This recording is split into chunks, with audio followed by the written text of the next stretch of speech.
Welcome to Tifa Letters, a special summer series from the Filipino American Woman Project. I'm your host, Jen Amos. Each week, I will read a fictionalized letter, my creative interpretation of real conversations with you.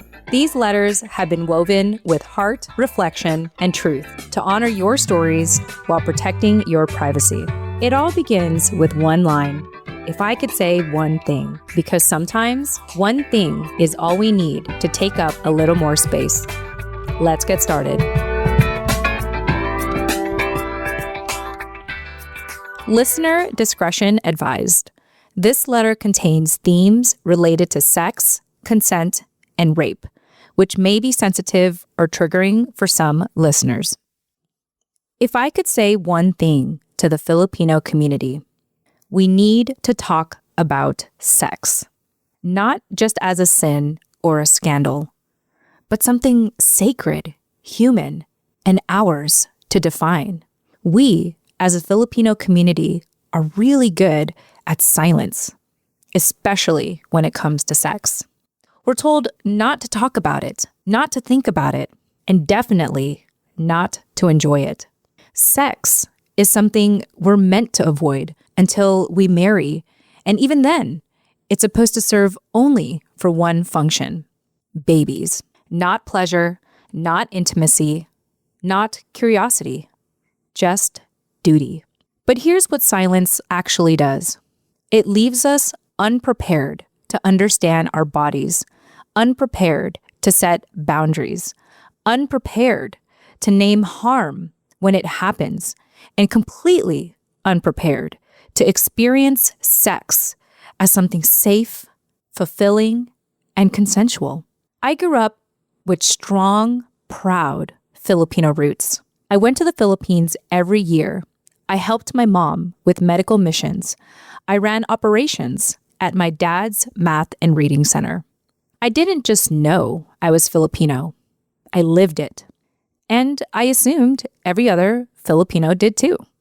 So when I started realizing that my American classmates didn't know where they came from, or didn't understand what a tita was, or why lumpia belonged in a Halloween basket, it was a bit of a shock. And when they didn't understand why I couldn't go to school dances or sleepovers, I started scrambling to prove that I was American enough.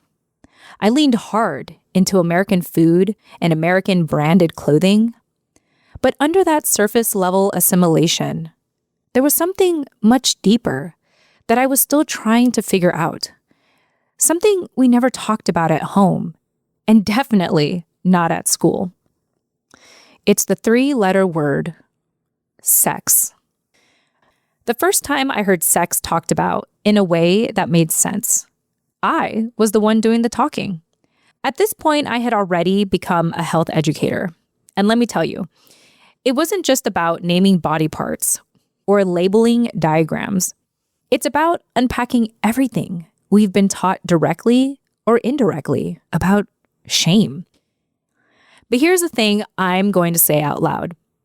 Most people are having sex, but not a lot of people are experiencing intimacy. And that's the part we are not teaching. When I walk into a classroom to talk about consent or porn literacy or rape culture, I'm not here to scare students into saying no. I'm here to raise the bar in what yes should mean. Because not being raped is not the same thing as experiencing safe, fulfilling, and pleasurable connection. And it's not just about the physical act of sex. I tell my students, if you can't even look at someone in the eye, if you can't trust them to hold you vulnerably, if you feel pressure instead of curiosity, that is not intimacy. We teach our kids about saying no, but we don't teach them how to feel worthy of saying yes, only when they actually want to. We don't teach them that pleasure is allowed, not just as a bonus, but as a baseline. And we definitely don't teach that in Filipino households. Let's be honest.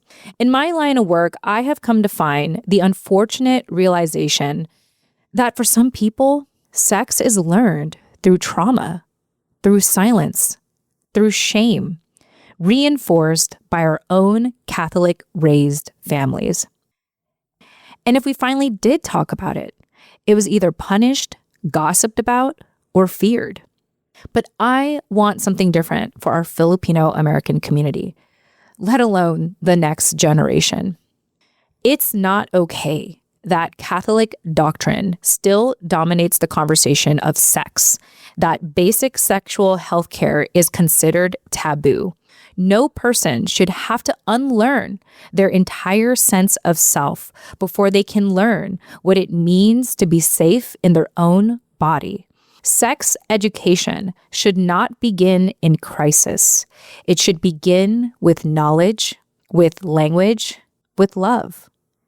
And not just the romantic kind of love, but the kind of love that says you're allowed to know yourself. You're allowed to know your body. You're allowed to trust yourself, to take up space in your own skin. I speak up, and I speak up loudly, because avoidance doesn't make us safer. It makes us silent. And silence, I have learned, is where the violence hides.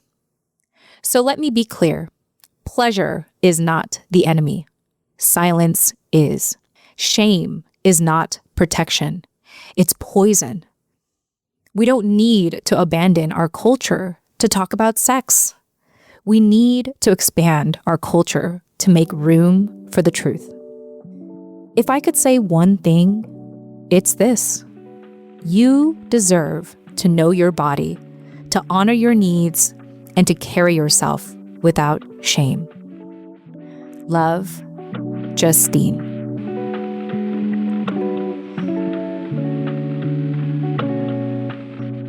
If you could reflect on one thing, it's this. What part of your body or sexuality were you taught to ignore? And what would it mean to reclaim it?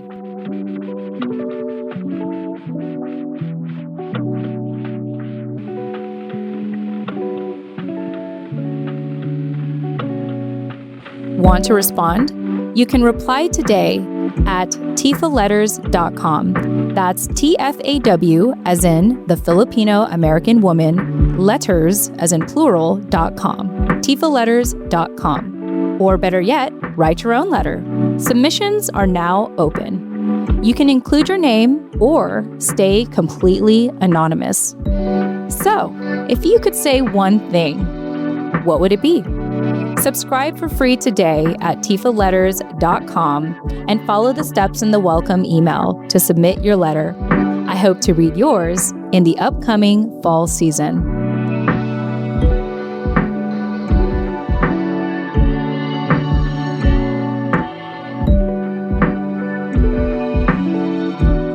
P.S. If I could say one more thing, it's this. Become a pen pal today at tfaletters.com to access the writer's commentary and whatever else they're comfortable with sharing. You can even write to the writer directly and join our private group chat.